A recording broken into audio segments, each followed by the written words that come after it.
Bonjour à toutes et à tous. Désolé pour ce petit contretemps dans le démarrage de ce webinaire. Nous sommes en train de gérer un gros incident technique avec une rupture de la liaison Wi-Fi dans les locaux où nous sommes. Donc, nous faisons de notre mieux et nous espérons que la communication sera la plus fluide possible.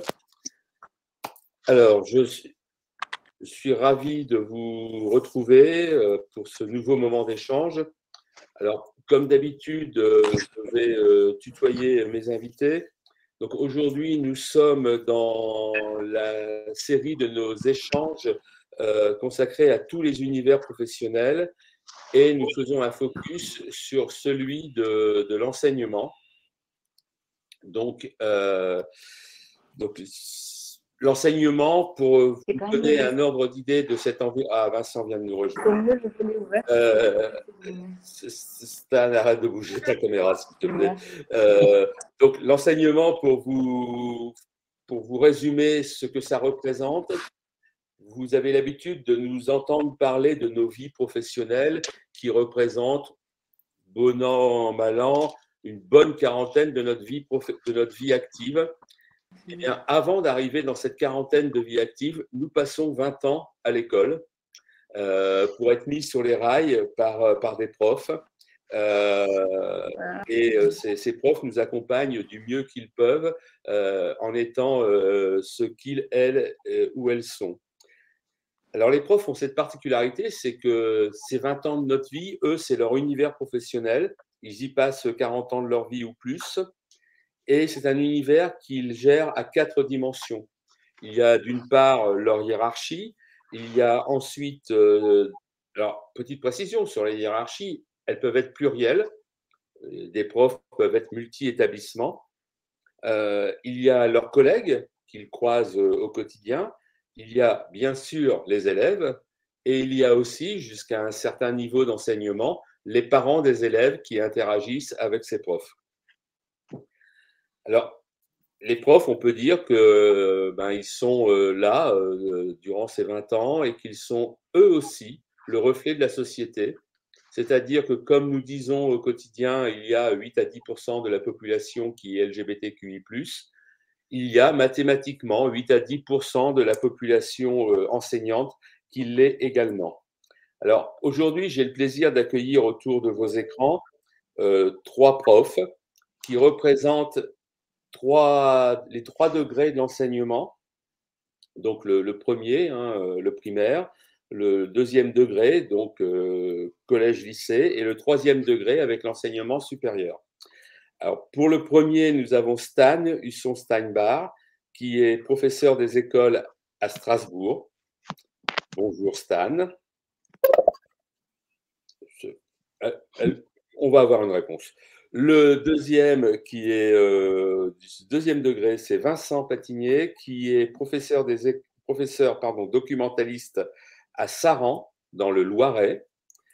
Et la troisième, qui est professeur de marketing à la Toulouse Business School à Toulouse, Isabelle Assassi. Bonjour Isabelle. Bonjour. Et bonjour.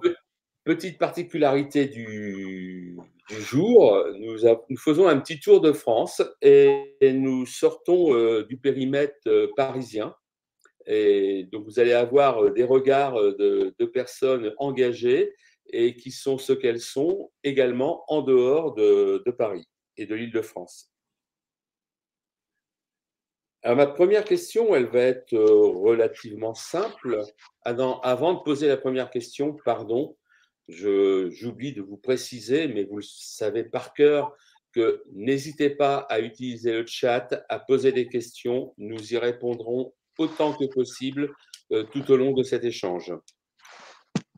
Alors, ma première question, elle va être plutôt pour Isabelle, et on va prendre dans les 360 degrés, on va commencer par un petit secteur du camembert, c'est celui des collègues, donc de la relation avec les collègues. Donc, je voudrais savoir comment ça se passe quand on est une prof, une femme, lesbienne, autour de la machine à café ou de la théière. Le café n'est pas obligatoire. Bien, bonjour à tous et à tous, et merci pour cette invitation. Bien, comment ça se passe? Je dirais très sincèrement, très, très bien, parce que, en tout cas, je ne parle que pour l'établissement dont je dépends et dans lequel je suis depuis très longtemps. Je le précise, c'est important, hein, ça fait pas loin d'une trentaine d'années, ça se voit à mes cheveux blancs, donc je connais bien cet établissement et j'y ai vu plusieurs générations d'étudiants défiler. Donc, au niveau des collègues, très sincèrement et depuis pratiquement je veux dire le début, en tout cas, je n'ai pas vraiment, on en parlera sans doute, ensuite. En tout cas, je n'ai jamais eu, le sentiment d'avoir une quelconque hostilité, très sincèrement, hein. C'est-à-dire que, au pire, une indifférence, j'ai envie de dire et au mieux, mmh, comment dire? Des vraies amitiés, une bienveillance, mais quelque chose franchement de très naturel et encore tout à l'heure, juste pour donner un exemple, je disais à mes collègues, puisque je suis en cours là avec des collègues, et je leur disais: «Bon là, j'ai un webinaire», ils étaient très intéressés par la question: «Ah bon, avec l'étude?» et cetera et dire à quel point et certains collègues que je ne connaissais pas, hein, qui venaient d'arriver ou voilà, je dis les choses tout à fait simplement et vraiment je peux pas dire autre chose, hein, ça peut paraître un peu, je sais pas, bisounours, mais en tout cas, moi, au niveau de l'enseignement supérieur, de ce que j'ai vécu en général dans les congrès académiques, et dans ma propre école, que ce soit le personnel administratif ou les collègues profs, en disant les choses très naturellement, voilà, j'ai une compagne, etc., etc., en parlant de ma compagne comme si je parlais de Jean-Paul, ça n'a jamais posé de difficulté. En tout cas, je n'ai jamais senti aucune hostilité. Alors, si je complète, alors ne vous inquiétez pas pour toutes les personnes qui nous suivent. Nous avons perdu la connexion avec Stan, mais nous faisons le maximum. Les équipes en régie font le maximum pour que tout ça refonctionne.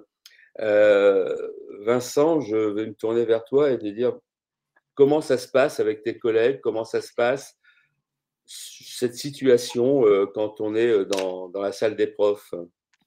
Alors déjà, est-ce que vous m'entendez bien ou pas? Très bien. Super, désolé pour le petit retard, etc. J'arrivais pas à arriver, mais je suis là.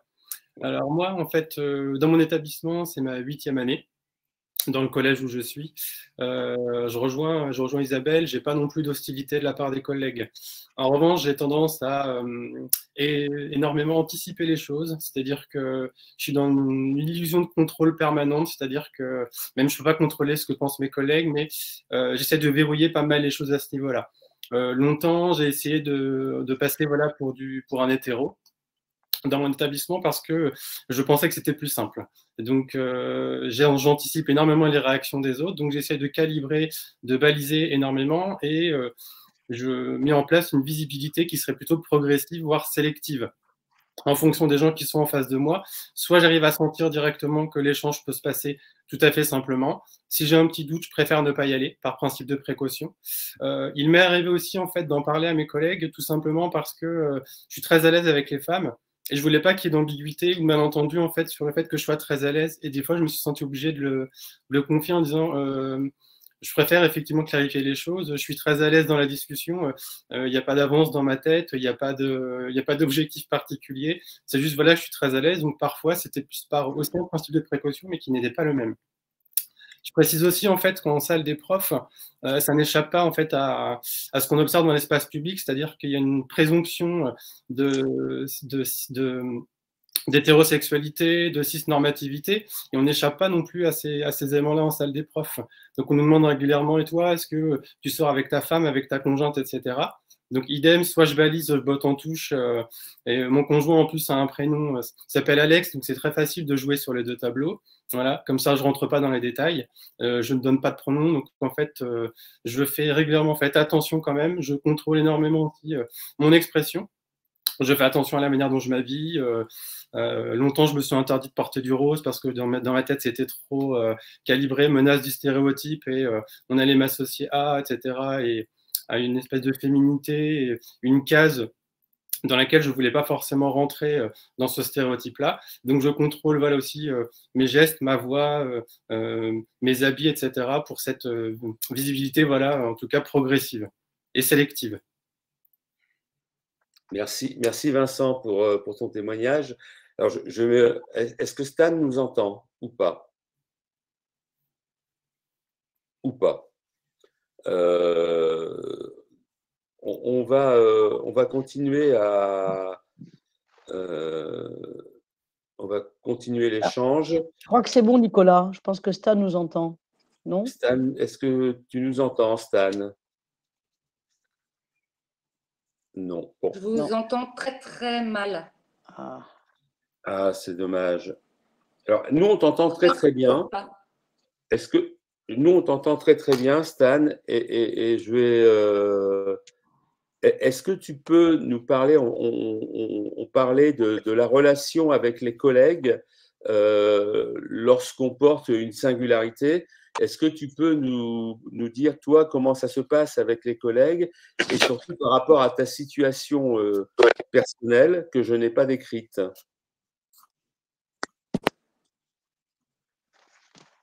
C'est très très compliqué avec mes collègues de parler de ce type de sujet parce que tout simplement, ça ne les intéresse pas. Quand j'essaye d'aborder le sujet de l'écriture inclusive, par exemple, qui me préoccupe, étant donné que j'ai fait un coming out de non-binaire, et quand j'essaye de leur expliquer que mes pronoms sont yel ou lae ou ce genre de choses, ça ne les intéresse juste pas. La réflexion, c'est plus ne nous embête pas avec ça. Quel intérêt? L'écriture inclusive, c'est moche. Et ça ne les intéresse pas. Tout type de sujets qui vont toucher à une identité non binaire ou une identité LGBTQI+, ça ne les intéresse juste pas. Même quand j'essaye d'aborder le sujet des enfants intersexes qu'on a probablement dû croiser dans notre carrière, ça ne les intéresse pas. Limite, elles estiment que c'est bien de les assigner dans la naissance dans la mesure où comme ça, c'est plus facile pour les enfants. Oui, mais tu comprends, il faut qu'ils s'intègrent. Voilà. Et la seule chose qui peut passer, c'est quand on essaye de dire que les jouets sont pour tous les enfants, que tous les enfants peuvent jouer avec les mêmes jouets, ça passe. Il y a quelques années, quand je dessinais une petite fille avec un ballon de foot, ça passait pas. Maintenant, ça passe. Les collègues sont, on va dire, au mieux assez indifférentes par rapport à ce type de sujet. Alors, c'est déjà un progrès parce qu'au moins on se fait plus totalement agresser. Mais merci beaucoup, Stan. Donc, ce qui est très intéressant quand j'écoute et nous écoutons toutes et tous vos 3 témoignages, c'est que dans cet univers qui est celui du monde de l'enseignement, c'est le reflet, c'est ce que disait Vincent, c'est le reflet de la société en général. Il y a des personnes qui acceptent et qui n'en font pas cas. Il y a des personnes qui sont plus en attention de comment elles peuvent être, c'est ce que nous expliquait Vincent, et qui sont plus attentives à la réception des autres. Et puis il y a des personnes que ça n'intéresse pas, voire qui ne souhaitent pas s'y intéresser. Donc nous sommes comme dans la société en général, et c'est ainsi. Je ne sais pas si c'est bien ou pas bien, mais c'est ainsi. Alors, ce que je propose, c'est qu'on va reprendre l'histoire en recommençant la prise de parole par Stan. Et là, on va parler du rapport aux élèves, puisque quand on est non-binaire, gay ou lesbienne, le matin, quand on vient travailler, on est un ou une prof non-binaire, gay ou lesbienne, et on dispense son enseignement avec une certaine façon d'être et une certaine ouverture sur la société. Alors, la particularité, c'est comme vous êtes tous les 3 sur 3 niveaux d'enseignement différents. Il y a les tout petits qui passent entre les mains de Stan, les ados qui se posent 3000 questions en une qui passent entre les mains de Vincent, et les jeunes adultes qui croient avoir répondu aux questions qui passent entre les mains d'Isabelle. Alors, je vais vous demander quelle est votre relation et comment vous gérez votre singularité LGBTQI+, par rapport aux élèves, aux enfants. Stan. Alors, les enfants de 5 ans sont très ouverts. Et quand on leur raconte des histoires d'un petit lapin qui a 2 mamans ou des histoires avec une princesse qui ne trouve aucun prince à son goût, que son père désespère et qu'après avoir fait venir les princes de tous les pays, de toutes les planètes, il fait venir la fée et que la princesse tombe amoureuse de la fée et part avec la fée, pour les enfants, c'est aucun problème. Les enfants, ils ont totalement intégré le mariage pour tous, qu'un garçon peut aimer un garçon, une fille, etc., que tout ça, ça pose aucun problème. Par contre, vis-à-vis des parents, c'est parfois un peu plus compliqué. Alors, on va venir après sur les parents. Les parents ont parfois plus de mal. Et il y a encore 6 ans, une pétition a circulé pour dire que des personnes comme moi, avec des discours comme le mien, n'ont rien à faire dans une école. Alors, on va y venir juste après. La hiérarchie nous soutient. On va y venir juste après sur les parents. Est-ce qu'il y a parfois des réactions similaires, Vincent, lorsqu'on a affaire à des ados ou des pré-ados et qui se disent mais je ne sais pas qui je suis, je ne sais pas où je vais, je ne sais pas comment je suis, qui j'aime, est-ce que c'est bien ou est-ce que c'est pas bien, et comment toi tu gères cette relation aux enfants par rapport à ton orientation LGBTQI+. Alors moi, en fait, ça revient un petit peu à ce que je disais tout à l'heure par rapport à mes collègues. Je suis un peu dans le même positionnement, d'autant plus avec des collégiens, effectivement, qui se posent beaucoup de questions. Je suis effectivement, encore une fois, dans le contrôle, plutôt dans l'illusion, encore une fois, parce que je pense qu'on ne peut pas contrôler ce qu'ils pensent. Mais en fait, durant mes 7 premières années au collège, j'ai été extrêmement discret et très verrouillé, en fait, sur ces sujets-là, et quitte à mettre beaucoup de distance, en fait, avec les élèves de manière générale. Cette année, en fait, avec tous les textes, les conventions, la circulaire, etc., et finalement, le regard que je trouve sur l'établissement et ce qu'on entend régulièrement dans les couloirs, le nombre de fois où j'entends le mot PD, en fait, au bout d'un moment, je me suis dit, c'est plus possible. Je réagissais déjà, mais je me suis dit, il faut y aller davantage.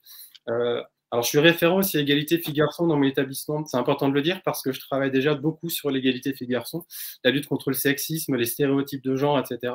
Et en fait, je passe aussi parfois par ce biais-là pour lutter contre le sexisme ou d'autres formes effectivement d'idéologie qui sont liées effectivement aux discriminations. Du coup, cette année, en fait, on a mis en place en fait dans l'établissement un projet de déconstruction effectivement des stéréotypes. On revient avec les élèves sur ce qu'est un stéréotype, vraiment dans le sens heuristique de jugement, raccourci cognitif, qui sont à la base effectivement de beaucoup de comportements discriminants. Et c'est important de revenir là-dessus. Je me suis servi en fait aussi de toutes mes lectures et le fait que grâce à ces textes-là, je me suis un peu plus assumé aussi personnellement. Mon coming in ou mon coming out, effectivement, il est aussi compliqué. J'ai du mal aussi à accepter jusqu'au bout. Mais je me suis dit à un moment donné, il faut que j'y aille. C'est-à-dire que j'avais l'impression de ne pas assumer ma responsabilité vis-à-vis des élèves, d'être un peu lâche, et que j'avais un devoir dans le sens où les connaissances, je les avais, j'étais en mesure effectivement de les accompagner, de les écouter, d'accueillir leurs propos, et j'y allais pas. Tout simplement par peur effectivement de pas savoir effectivement comment réagir et de subir après de l'hostilité, et j'étais pas forcément prêt. Le fait d'avoir beaucoup lu, de beaucoup discuter effectivement avec énormément de personnalités, et surtout les travaux de recherche m'ont permis de mieux me comprendre et de mieux comprendre les choses et de me préparer en fait à accueillir effectivement leurs différents propos. Ça me permet effectivement de mettre en place aussi en tant qu'enseignant documentaliste vraiment un CDI comme un espace socialisant, un lieu de confort, pour reprendre un peu Gabriel Richard parle effectivement de point de confort. J'aime bien cette expression. Je pense que dans un CDI, on peut vraiment travailler les mobilités sociales, cette construction sociale dans cet espace-là, leur proposer des ressources effectivement qui répondent aussi à leurs attentes, avec des visibilités, avec des représentations qui soient différentes, qui soient variées et qui répondent à cette inclusivité. Et j'ai pu en fait mettre ça dans mon établissement en place parce que aussi le regard que je peux porter sur les différents travaux de littérature m'ont permis d'avoir accès à un certain nombre de ressources et de les proposer en fait aux élèves. Et c'est la première année où j'ai beaucoup d'élèves qui viennent me voir. On arrive à parler de valeurs, à parler de savoir devenir, mais surtout en fait ils viennent me confier énormément de choses cette année. Ils font des coming out en fait en direct. Je m'y attends pas forcément devant d'autres élèves. C'est intéressant, quand ils se présentent aux autres élèves, ils disent je suis LGBT.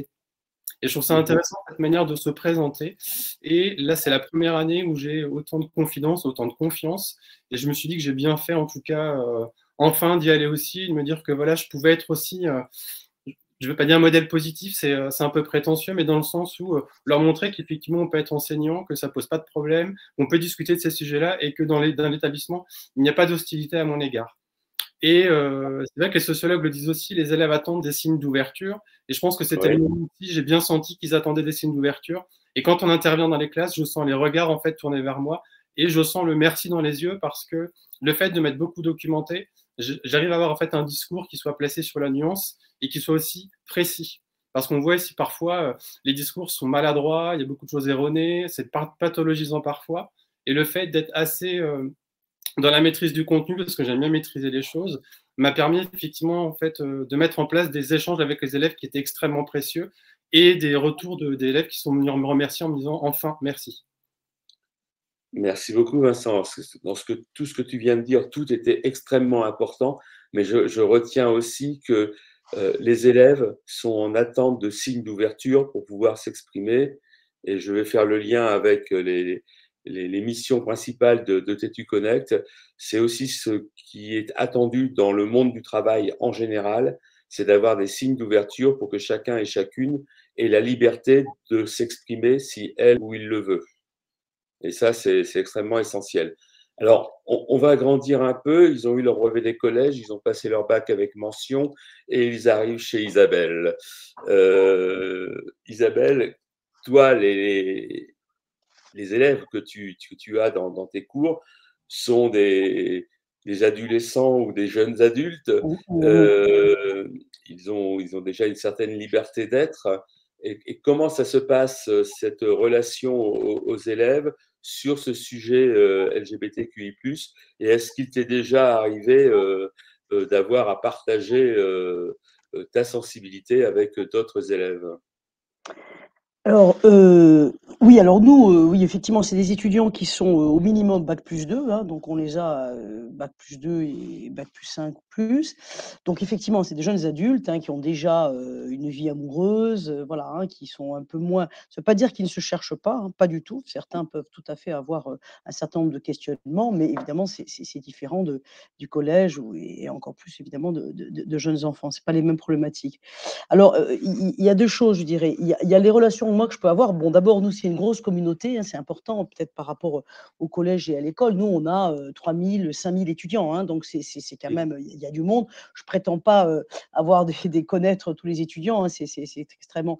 Donc moi, quand je les ai en classe, voilà, quand je les ai en classe, bon, nous, nos disciplines, moi j'enseigne bon, le management, donc ça ne veut pas dire que ces questions ne sont pas abordées dans d'autres cours, notamment, mais moi, ce n'est pas du tout ma spécialité, dans le management des ressources humaines, par exemple. Hein, il y a des cours spécifiques sur ces questions-là. Bon, moi, ce n'est pas mon domaine, donc ce n'est pas du tout une question qui est abordée en tant que telle en cours. En revanche, en relation à ce que tu disais, Nicolas, moi, je n'ai pas, à la différence avec mes collègues administratifs ou profs, je n'affiche pas particulièrement le fait d'être lesbienne, le mot est d'avoir une compagne, mais je ne le cache pas non plus. Donc beaucoup d'étudiants le savent, parce que je le dis très volontiers. Mais je n'en fais pas, si vous voulez, un étendard. Hein. Je ne suis pas dans le militantisme, mais je ne le cache absolument pas. Et avec des étudiants, juste pour donner un exemple ou deux, il y a deux choses où ils sont venus me solliciter. Donc ça veut dire que quand ils viennent me solliciter ou d'autres collègues qui viennent solliciter, on est 4 ou 5 collègues gays, lesbiennes à l'école, ils viennent quand même nous voir. Il y a un collègue qui s'est occupé de situations plus difficiles, hein, sur des jeunes qui se font jeter par leurs parents, etc. Hein. Bon, ça arrive, hein, donc il s'est tout à fait impliqué sur ces questions-là. Et moi, par exemple, j'ai participé il y a 2-3 ans, nos étudiants nous ont demandé de les aider à monter une association. Une association, entre autres LGBT, je ne vais pas rentrer trop dans les détails, mais notamment avec cet axe fort LGBTQI+. Et donc là, on les a vraiment aidés. Ça a été important.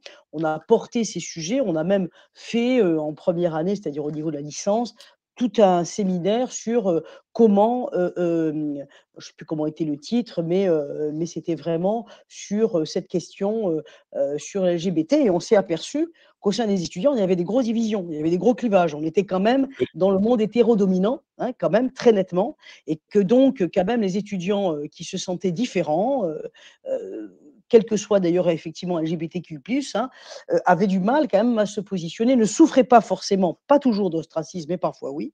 Et donc, ils ont eu besoin de monter l'association, ce qu'on a fait. Donc, si vous voulez, c'est à deux niveaux. Moi, les relations que j'ai avec eux, elles sont très saines.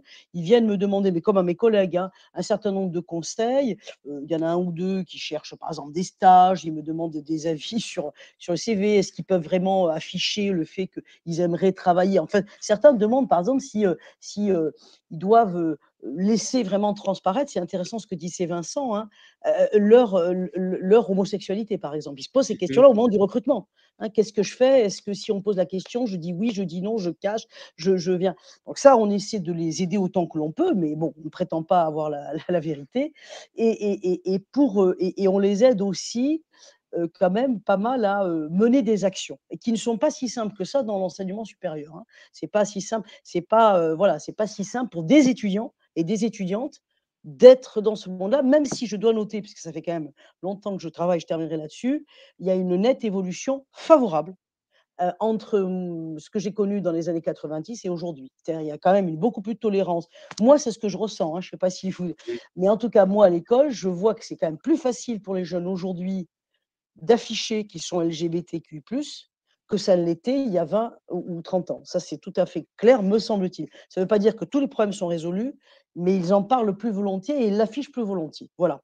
Je ne sais pas si... Et après, c'est peut-être plus facile lorsqu'on a une certaine indépendance et qu'on est étudiant majeur que quand on est a fortiori lycéen ou collégien. Et peut-être aussi que dans un environnement comme la TBS, on est sur un environnement peut-être plus open qu'on peut l'être dans d'autres environnements. On n'est oui, pas je dans un lycée rajouterais... on n'est pas... Tout à fait. Je pense qu'il y a un élément qui est essentiel par rapport à Stan et Vincent, c'est que nous n'avons pas les parents.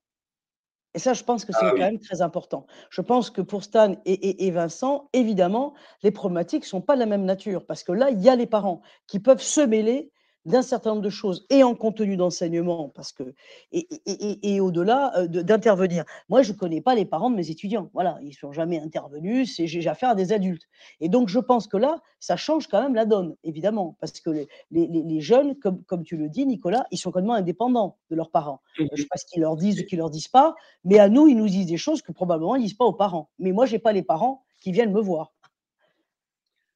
Alors, justement, merci pour la qualité de l'enchaînement, puisqu'on va parler de cette quatrième dimension qui entre dans la vie des professeurs et des profs et des éducateurs en général, au moins jusqu'à la majorité des enfants, ce sont les parents.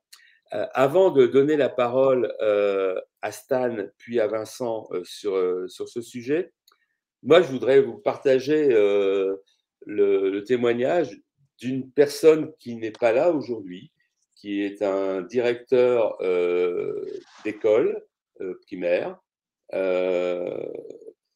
Et pour vous remettre la chose en perspective, ce directeur d'école primaire a un compagnon depuis plusieurs années, ils vivent ensemble, ils habitent pas très loin de l'école, et sauf que quand je l'ai interviewé et que je lui ai demandé, mais est-ce que tu serais prêt à témoigner de ce que c'est que d'être gay et directeur d'école primaire? Je lui ai dit, mais non, à l'école, je ne suis pas gay. À l'école, je suis monsieur le directeur, parce que si on sait que je suis gay, on va penser que je suis pédophile. Parce qu'aujourd'hui, malheureusement, encore en 2022, et ce témoignage n'est pas unique, je vous fais part de celui-ci parce que il m'a été, je l'ai pris en verbatim, il m'a été formulé de cette manière-là, de façon assez forte. Ça veut dire qu'il y a encore une partie des parents qui font l'amalgame entre l'orientation sexuelle et une déviance psychiatrique et criminelle. Et donc ça, c'est aujourd'hui encore un vrai sujet. Alors, j'ai un autre témoignage à vous partager après, et puis un autre fait d'actualité qui vous montrera que la vie de prof, LGBTQI+, n'est pas si simple que cela. Et c'est pour ça qu'il faut mettre en lumière un peu cet environnement professionnel qui normalement nous accompagne pour mieux être après. Alors Stan, on va parler de cette quatrième dimension, de ceux qui ne viennent pas à l'école et qui pourtant sont très présents, les parents. Ils arrivent jusqu'au portail, mais pas que. Est-ce que tu peux nous parler de ta relation avec les parents et de comment les parents réagissent? Coupure. Coupure. Et bien, dans ce cas-là, on s'est improvisé et enchaîné. Vincent, comment ça se passe dans l'interaction avec les parents? Alors, pas forcément d'ailleurs de toi avec les parents, mais ça peut être aussi des parents qui viennent voir parce qu'ils pensent que leur enfant patati et patata. Alors, j'ai pas eu encore eu ce cas de figure parce que c'est vrai que mon implication à ce niveau-là, elle est récente, mais je pense effectivement que ça peut arriver. Et je serais très honoré qu'ils viennent d'ailleurs discuter avec moi et qu'on puisse vraiment avoir des échanges intéressants.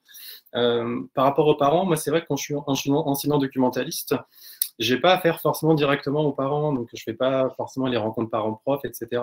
Néanmoins, comme je suis référent numérique de l'établissement et que je médiatise beaucoup les actions de l'établissement, j'utilise beaucoup le site de l'établissement, mais aussi les réseaux sociaux numériques de l'établissement pour partager ce qu'on fait.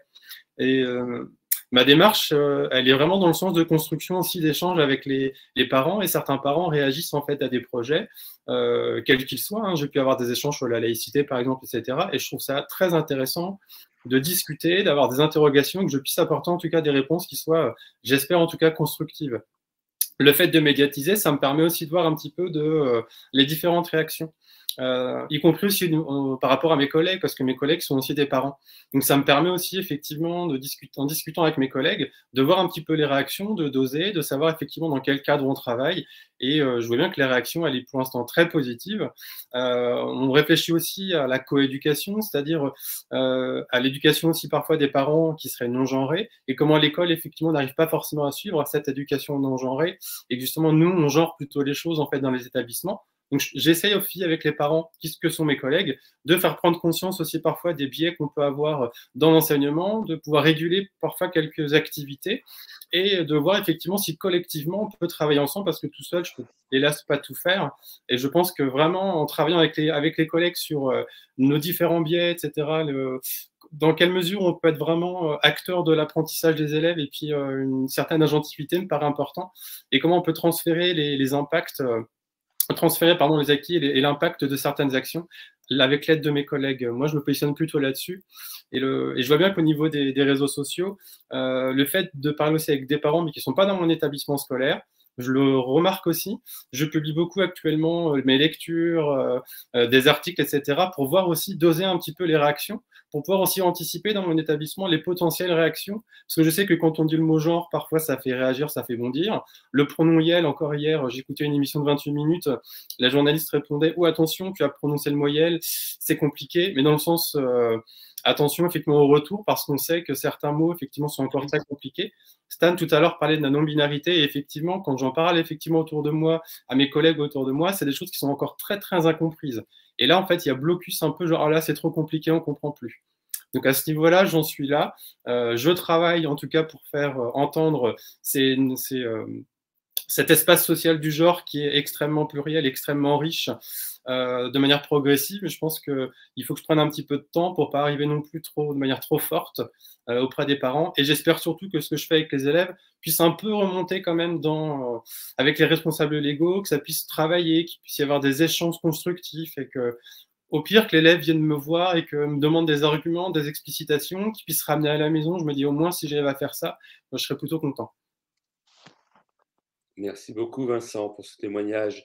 Stan, on en était sur les relations aux parents, ces personnes un peu plus grandes que les enfants qui viennent jusqu'au portail et avec lesquelles tu interagis souvent. Comment ça se passe quand ils découvrent que bien sûr, tu es non-binaire? J'ai toujours du mal à dire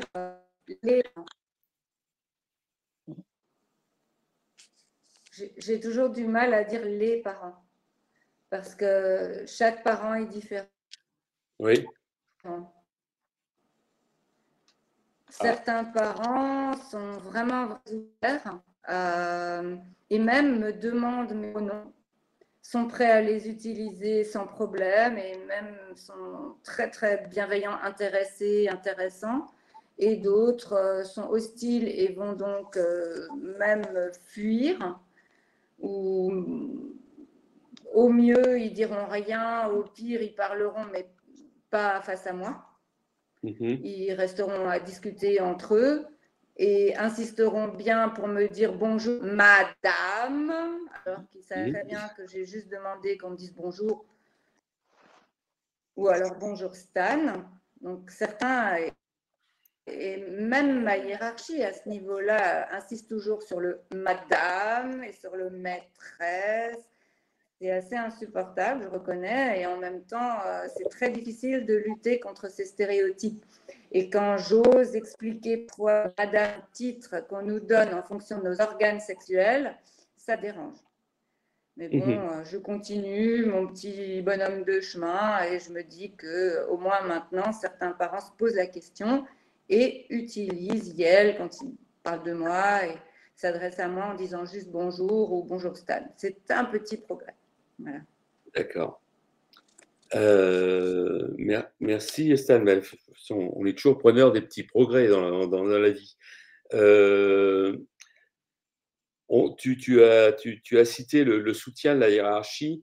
Je voudrais également y revenir parce que la hiérarchie, pour celles et ceux d'entre vous qui êtes en couple avec une relation officielle, donc un PACS ou un mariage, la hiérarchie le sait. Elle est informée de votre situation matrimoniale. Donc, c'est ce qu'on appelle couramment de l'outing administratif, même si on ne veut pas le dire, ça se sait.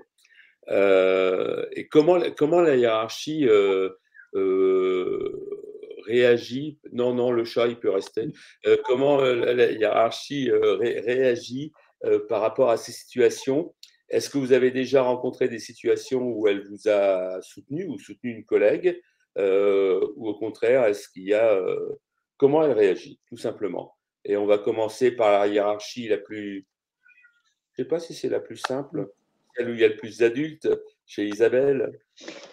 C'est sans doute la plus simple, je pense, par rapport à l'éducation nationale, puisque moi je suis, bon, les écoles de management sont gérées plutôt par les chambres de commerce, même si on a des statuts un peu différents. Ouais. On dépend aussi du ministère de l'enseignement supérieur, mais pas de la même manière. Donc effectivement, nous, on a quand même un management plus resserré. On a un conseil d'administration, une direction. Voilà, je sais que ça existe aussi évidemment dans l'éducation nationale et une direction générale. Hein. Donc effectivement, c'est comme une grosse PME, on va dire. Hein, de ce point de vue-là, et donc il y a moins de strates. Je pense que dans l'éducation, on va voir nos collègues ce qu'ils vont dire.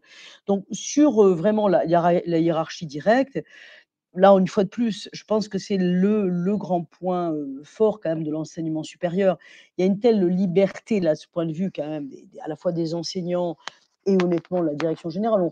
Je dirais que c'est plus qu'on on est quand même soutenu au sens où de toute façon, dans nos écoles en particulier, mais c'est vrai aussi pour les écoles d'ingénieurs, il y a même une injonction, justement, par rapport à ce que disait Stan, hein, à progresser sur ces questions LGBTQ+, même si, comme le disait Stan, hein, il y a quand même aussi des points encore de progrès. Hein. Par exemple, sur l'écriture inclusive, ça fait des gros débats et des grosses disputes, hein, on va dire, et des controverses importantes, etc.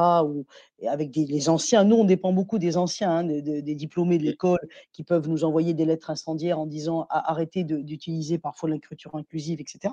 Donc on peut avoir. Mais grosso modo, la direction est quand même plutôt aidante et en tout cas, jamais il y aura, enfin elle sera même très regardante s'il y a des problèmes mais ça n'est jamais arrivé, hein, je dois dire, d'une discrimination.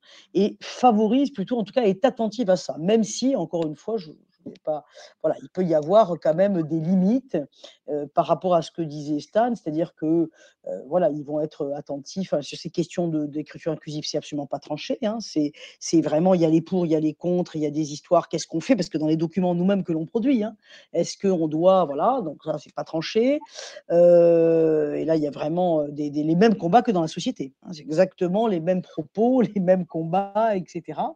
Pareil sur, par exemple, des conférences, les étudiants étudiants nous font souvent venir des conférenciers ou des conférencières, il peut y avoir des sujets, il y a ces sujets-là qui sont portés par des conférenciers, des conférencières. C'est pareil. Là, la direction peut un petit peu parfois s'émouvoir de tel ou tel sujet qu'elle trouverait peut-être trop, entre guillemets, clivant. Bon, c'est pas la question des parents, mais ce sera la question, si vous voulez, un peu plus politique, de quelle image donne-t-on de notre école, etc. C'est comme ça que se pose cette question, mais vis-à-vis après des collaborateurs, puisque c'est quand même ça la question, là, honnêtement, on a, je crois, un management très, je ne peux pas dire autre chose, très, très, très bienveillant, très attentif, prenant au sérieux ce type de questions. Et je ne vois pas, enfin, la directrice générale serait très sévère s'il y avait une discrimination à notre encontre, là, clairement. D'accord, c'est plutôt une bonne nouvelle. C'est plutôt une très bonne nouvelle, absolument. Une très bonne nouvelle. Avant de laisser la parole à Vincent, je voudrais faire un petit aparté sur l'écriture inclusive, puisque c'est plus dans la catégorie d'âge du primaire et surtout du collège et du lycée que ce sujet peut arriver. Évidemment que je défends l'inclusion de toutes et de tous dans tous les écrits. Essayer de développer le savoir rédigé inclusif. On n'est pas obligé d'utiliser le point médian. La langue française est suffisamment riche pour avoir des mots qui conviennent. Ça oblige à réfléchir, ça oblige à reformuler, mais on peut écrire de façon extrêmement inclusive et parfois développée plutôt que d'utiliser le point médian qui, je le rappelle, n'est pas compris par toutes les personnes 10 et les personnes qui ont des logiciels d'interprétation vocale. Passer cette minute revendicative sur la rédaction inclusive, Vincent, la hiérarchie, on en parle? On en parle. Mais d'ailleurs, je suis tout à fait d'accord avec ce que tu disais sur l'écriture inclusive, c'est qu'en fait, il y a une méconnaissance de tout ce qui est possible de faire et que ça ne se réduit pas effectivement à ce point médian. Et je pense qu'en fait, il y a un des nœuds du problème est là, c'est-à-dire que c'est vraiment cette méconnaissance. Donc, à nous, effectivement, aussi de la faire connaître un petit peu plus et de se documenter et de proposer en tout cas des choses qui aillent dans ce sens-là. Voilà. Je ferme la parenthèse, mais je trouve ça très intéressant que tu sois revenu dessus. Moi, au niveau de la hiérarchie, alors cette année, j'ai une direction qui a changé, j'ai 2 nouvelles chefs. Avec peut-être ma principale adjointe qui est là cet après-midi parce qu'elle m'avait demandé le lien. Il y a 1 an, c'est des choses dont je n'aurais jamais parlé à ma direction. Cette année, effectivement, le fait de me positionner davantage, de rejoindre, là je rejoins l'équipe académique aussi, égalité filles-garçons, notamment avec cet angle-là, cet axe-là, sur les questions LGBT+. Il est possible aussi que je travaille avec l'observatoire académique de la haine anti-LGBT. Donc, je suis super content, je suis super enthousiaste et j'ai très, très hâte. Donc, c'est des échanges que j'ai eu avec ma direction parce que je trouvais que c'était important de leur dire, etc., en toute transparence. Donc, voilà, j'ai clairement dit aussi les choses à ce niveau-là. J'ai expliqué que je participais à ce webinaire cet après-midi. Donc, je pense qu'il n'y avait plus un grand secret, en tout cas sur mon orientation sexuelle. Je ne pense pas avoir créé une grande surprise. Et au contraire, on en discute énormément, on échange de la littérature, on échange des idées. Moi, ça me fait réfléchir aussi à des connaissances que j'ai. Je trouve que je suis là-dessus, je suis très, très ravi. Je suis soutenu aussi pour mettre en place dans mon établissement une formation sur les violences de genre, qui me paraît vraiment importante en termes d'indicateurs d'ailleurs, parce qu'on peut avoir des élèves ouvertement homophobes, sexistes, misogynes, etc. De plus en plus, c'est très libéré, donc il faut vraiment qu'on réagisse. Donc là, encore une fois, c'est collectivement et ma direction, en tout cas là-dessus, est tout à fait ouverte et au contraire, mettre en place des choses. Et la circulaire aussi, pour l'accueil des élèves trans et non-binaires, rappelle effectivement cette nécessité aussi dans la politique d'établissement de mettre en place un projet d'accompagnement de cette éducation-là, que l'éducation aussi à la sexualité soit prise en charge avec les 3 axes. Il n'y a pas que l'axe biologique, souvent les 2 autres sont oubliés. Et c'est important aussi de remettre ça un petit peu en perspective. Donc, en tout cas, moi, sur la hiérarchie, à ce niveau-là, il n'y a pas de souci. Mon inspecteur est référent égalité diversité académique. Donc là-dessus, en termes de hiérarchie, je suis aussi accompagné à titre professionnel et je trouve ça important qu'aussi en tant qu'adulte, je sois aussi accompagné et soutenu sur cette dynamique-là. J'ai pu avoir un seul bémol dans ma carrière sur un examen professionnel d'avoir subi de l'hostilité assez franche, alors qui est difficile à expliquer parce qu'à prouver, c'est pas évident, parce qu'on joue sur la paranoïa donc, respective, donc c'est un peu complexe, mais je sais que j'ai des tatouages, là ça se voit pas trop, mais j'en ai quelques-uns. À l'époque, j'en avais un peu moins, et je sais que ça a posé problème sur des examens professionnels. Et je sais qu'il y a des raccourcis qui ont pu être faits sur cet aspect-là, en tout cas sur le fait d'avoir des tatouages, et qui m'ont causé du tort sur des examens professionnels. Et je n'ai rien pu faire parce qu'en fait, à expliquer, à prouver sur des faits bien plus complexes, ça a été juste impossible et j'ai pas eu le courage d'aller sur des démarches trop compliquées non plus après. C'est le seul bémol que j'ai eu en tout cas dans ma carrière. Heureusement, dans l'établissement, c'est pas le cas, mais ça a été extrêmement douloureux. Ça fait partie d'une série de stéréotypes à déconstruire. Un homme tatoué peut être un homme sensible. Je voudrais partager avec vous, avant de vous poser la dernière question, parce que l'heure file malheureusement trop vite, une information qui est corroborée depuis 5-6 ans suite à une étude qui a été faite à l'échelle de plusieurs pays européens. Aujourd'hui, ne pas être soi, c'est-à-dire dissimuler qui l'on est, ça consomme jusqu'à 26% de l'énergie productive, de l'énergie créatrice. C'est-à-dire que si nous n'étions pas nous autour de l'écran, vous ne verriez là que 3 personnes au lieu de 4. Vous perdez 25% de l'effectif. Donc, petite chose que je laisse à votre libre réflexion, lorsqu'un prof fait des efforts ou une prof fait des efforts pour faire attention à ce qu'on ne sache pas ce qu'il ou elle est, ça veut dire qu'il passe un petit peu moins de temps à être disponible pour les élèves, pour l'enseignement, pour l'écoute, et ça peut être dommageable pour toutes et tous, les profs comme les enfants. Ludovic de Kerpels, le test marche très bien, et je vais répondre à la question de Claire qui pose une question à Vincent. Je vais juste lui donner un prénom et un nom. Gabrielle Le Richard, enseignante québécoise qui a fait, voilà, hétéro à l'école, point d'interrogation. Merci Vincent, quel team d'enfer. Lisez ce livre, vous comprendrez tout ce qu'on peut faire bouger et tout ce qui a bougé. Et c'est une vision comparée de l'enseignement francophone au Québec et en France, et c'est absolument enrichissant. Je vais poser une dernière question à mes 3 panélistes du jour, et je vais commencer par Stan. Oui, Camille, c'est vraiment un incontournable. Et si vous voulez encore plus de réponses de Vincent, suivez-le sur les réseaux sociaux. Il n'est pas difficile à retrouver. Une dernière question que je vais vous poser à tous les 3, et je vais vous demander de répondre de la façon la plus sincère et courte possible. Pourquoi avez-vous accepté l'invitation à prendre la parole aujourd'hui? Stan.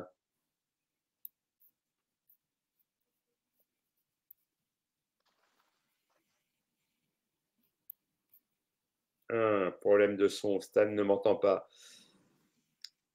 Isabelle, vas-y. Bien, pour 2 raisons. Il y a d'abord parce qu'effectivement, ben, on m'y a invité et que je étais même un peu surprise au départ. Enfin surprise, pas, voilà, hein, par cette idée. Mais qu'ensuite je trouvais que c'était intéressant de faire, je trouve l'idée en tout cas de faire partager, les expériences et qui sont très différentes, hein, déjà de moi. Je trouve que c'est quand même ça permet de contribuer quand même à enrichir les débats, et on voit que c'est quand même toujours un petit peu compliqué et que les problématiques sont pas les mêmes selon qu'on est dans le supérieur, dans le primaire, dans le secondaire. Et je crois que, ce que moi j'essaie en tout cas de transmettre ici, et vraiment j'espère qu'ensuite, ben, les personnes pourront se rebrancher, c'est de ne pas hésiter à, comment dire? À poser des questions, à nous poser des questions, ou à poser des questions à des gens qui sont déjà passés par ce type de questionnement. Nos questionnements sont aussi vos questionnements demain, peut-être pour ceux qui nous écoutent, qui sont étudiants mais qui veulent embrasser la carrière dans l'éducation nationale. Et donc je me dis que c'est intéressant. Voilà, c'est le partage d'expériences et l'idée que on peut apprendre des choses. Aujourd'hui, moi, j'ai aussi appris des choses de la part de Vincent et de Stan. Ça m'a beaucoup intéressé. Moi-même, ça me fait aussi évoluer et réfléchir sur un certain nombre de choses que l'on ne fait pas encore à l'école, mais qui sont intéressantes et qui sont faites déjà par Stan et Vincent. Voilà. Vincent, je te pose merci beaucoup Isabelle. Vincent, je te pose la même question. Pourquoi? Merci Isabelle, parce qu'effectivement le plaisir il est vraiment partagé. Moi j'étais très curieux et intéressé de voir ce qui se passait effectivement avant le collège et surtout après. Et ces échanges-là aussi moi me permettent d'avoir des échanges en tout cas qui sont extrêmement précis. Alors si j'ai accepté, c'est aussi parce que j'ai été très honoré effectivement qu'on me propose de participer. Donc j'étais vraiment heureux de participer à ce webinaire suite à une formation dans laquelle j'ai rencontré Nicolas et j'ai passé une journée effectivement aussi hyper intéressante et qui était pour moi extrêmement nécessaire dans mon parcours, en tout cas de visibilité. Je pense que c'est aussi l'occasion de contrebalancer un peu la maltraitance médiatique sur certains propos, les contre-vérités, les expressions pathologisantes, de retravailler ce qu'est la panique morale sur certains termes, parce que je trouve que c'est extrêmement compliqué et je vois encore des choses passer régulièrement dans l'actualité qui me font frémir et je trouve vraiment très inquiétantes. Et je me dis, voilà, si les élèves sont confrontés à ce type de propos ou à des discours de haine, je me dis comment on réagit. Alors, je suis très branché à éducation aux médias aussi, donc ça tombe bien.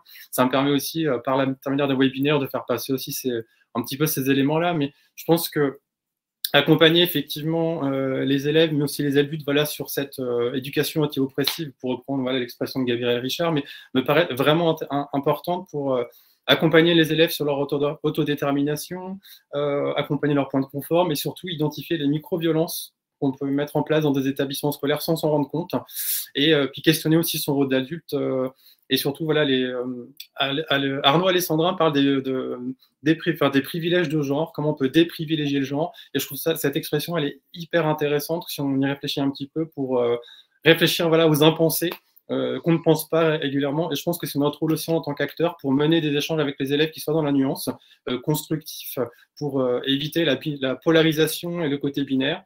Encore dernièrement, dans l'actualité, on s'offusquait, une association s'offusquait que dans un test d'anglais pour des élèves de 3e, il y ait la mention effectivement neutre qui soit proposée. Et une association est tout de suite intervenue en disant que c'était honteux de remettre en cause la binarité. Donc voilà, et ça c'était il y a quelques jours, donc il y a encore du travail. Et je me dis, voilà, avec un webinaire comme celui-ci, je pense qu'avec les personnes qui nous écoutent, et je vois bien dans les questions qui sont posées, je suis très très ravi de l'intérêt qui est en tout cas porté sur ces questions-là. Et plus on peut partager nos connaissances, nos lectures et nos idées, et plus on pourra avancer en tout cas au service de tous, hein, les élèves, mais aussi pour nous. Voilà. Et merci beaucoup, Vincent. Alors, pour répondre à certaines et certains d'entre vous qui ont fait des messages sur le chat, tout en disant qu'elles ne sont pas très connectées, Claire, vous pouvez quand même aller sur tetuconnect.com, donc en un seul mot, tetuco2nect.com. Vous retrouvez sur cet excellent site beaucoup d'informations et surtout d'articles longs sur c'est quoi aujourd'hui être LGBTQI+, dans la vie de tous les jours, à l'école ou ailleurs. Vous y retrouverez une interview d'Arnaud Alessandrin, qui est un chercheur universitaire qui a beaucoup travaillé sur les genres. Et vous retrouverez, merci Chloé, vous retrouverez également quelques références de presse, nos contacts si vous voulez avoir plus d'informations. Moi, je voudrais chaleureusement remercier Stan qui a résisté malgré la technique. Merci beaucoup Vincent également. Et merci à ton chat qui a fait une apparition remarquée sur le webinaire. Merci Isabelle pour ta participation.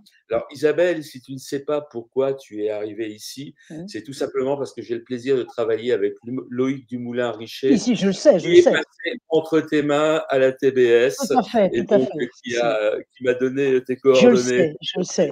Ça m'a fait très plaisir, justement, de cette solidarité entre des anciens de l'école.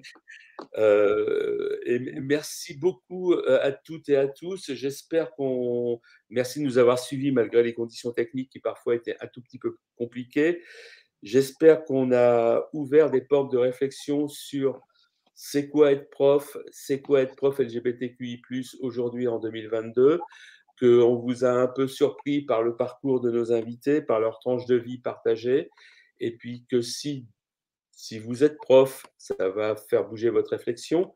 Si vous êtes étudiant, ça va la faire bouger également. Et si vous êtes parent, ça devrait aussi la faire bouger. Et puis, je voudrais partager le dernier témoignage d'une personne qui ne peut pas être là aujourd'hui parce qu'elle surveille des bacs blancs. Hein, toutes les académies ne sont pas en vacances en même temps. Et qui m'a dit, moi, une de mes plus belles expériences, c'est quand je dois gérer des élèves qui partent de chez eux tels que leurs parents les imaginent et qui arrivent chez nous tels qu'ils sont.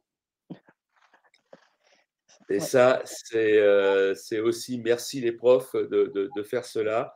Merci à toutes et à tous.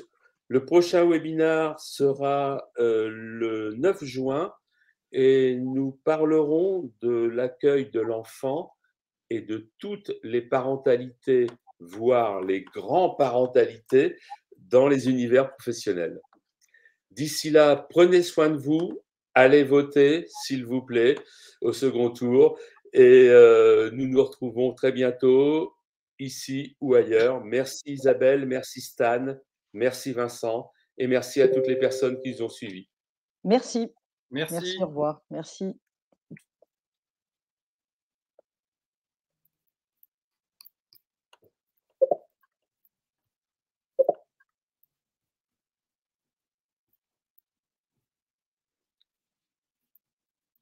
Et